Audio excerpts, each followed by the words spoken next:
On 12 May 1947, about a year and 9 months after the end of the Second World War, Christina Kettlewell, born Christina Mocon, eloped with Jack Kettlewell, her 26-year-old boyfriend at the time. Christina and Jack had known each other for 3 years. Christina's family was however concerned about the marriage and her parents did not approve of it at all. Her family was worried because Jack had a friend named Ronald Barry. Ronald was a 28-year-old professional ballroom dancer and immigrant from Italy.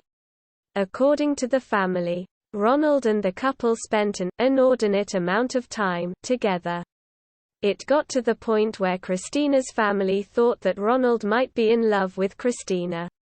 Christina's sister also claimed that Christina seemed drugged a few days before the wedding and most certainly during the wedding itself.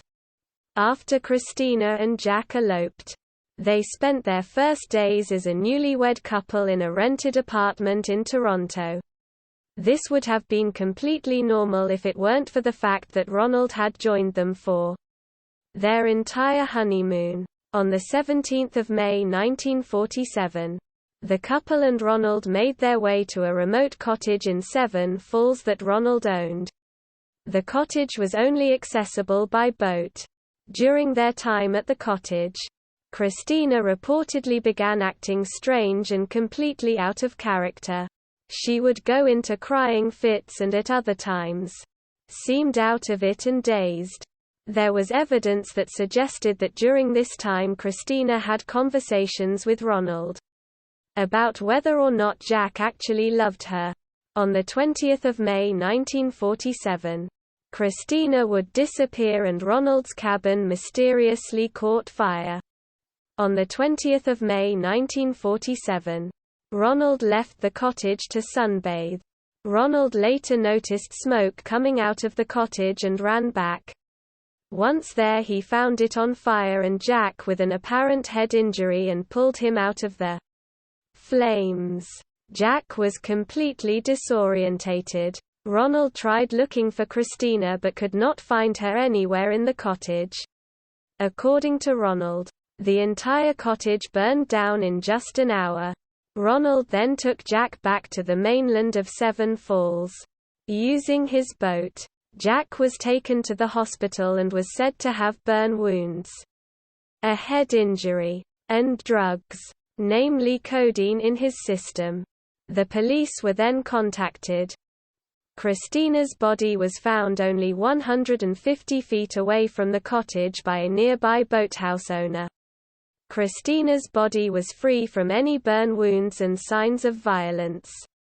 A later autopsy found traces of codeine in her stomach, but her death was ultimately declared a drowning.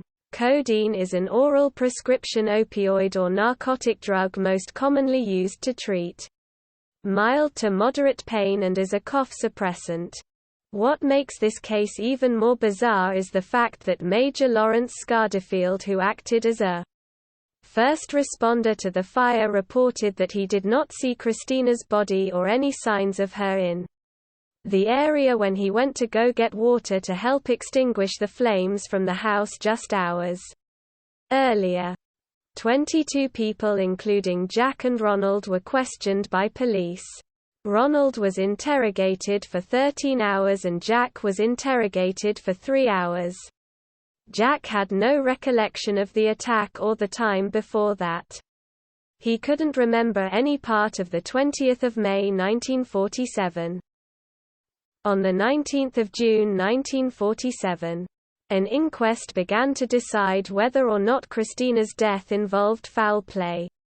The inquest took place at a courthouse and there were so many people that both Jack and Ronald were being asked for autographs by women.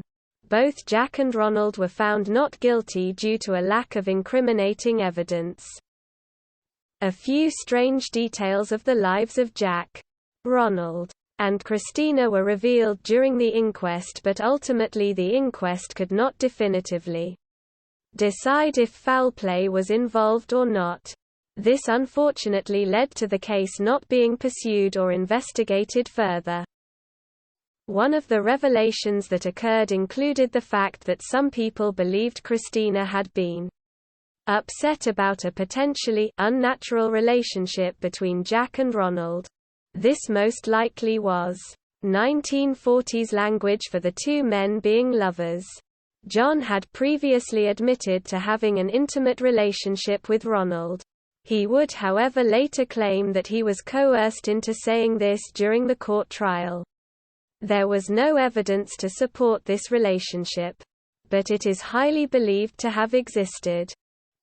There were two main theories looked at during the inquest. Theory number 1. This theory focuses on one of the most common motives when it comes to crime: money. In this case, more specifically, insurance fraud. Ronald had recently insured his cottage for $5,000 and named Jack as the beneficiary. It was also revealed during the inquest that when Jack had received his war gratuity he had given it all to Ronald. This isn't the end of the insurance fraud theory. However, Jack had taken out life insurance policies of $500 Canadian on both himself and Christina, naming Roland the beneficiary of both insurances. To make things even worse, the policies stated that if the death was accidental, the payout amount would be doubled. Christina's wedding ring has never been found and was not on her body. The value of the ring was also highly debated. It would also be revealed that Ronald had previously pursued careers in both insurance and construction. If you add to the mix the speculation that the two men were in a romantic relationship, it makes this theory a lot more plausible. Theory number 2. The second theory focuses on the mental health of Christina and the possibility that she might have had an undiagnosable mental illness. The inquest aired out some scandalous facts about Jack and Ronald, but Christina was not spared. This theory states that Christina tried to kill Jack and then commit suicide due to mental illness.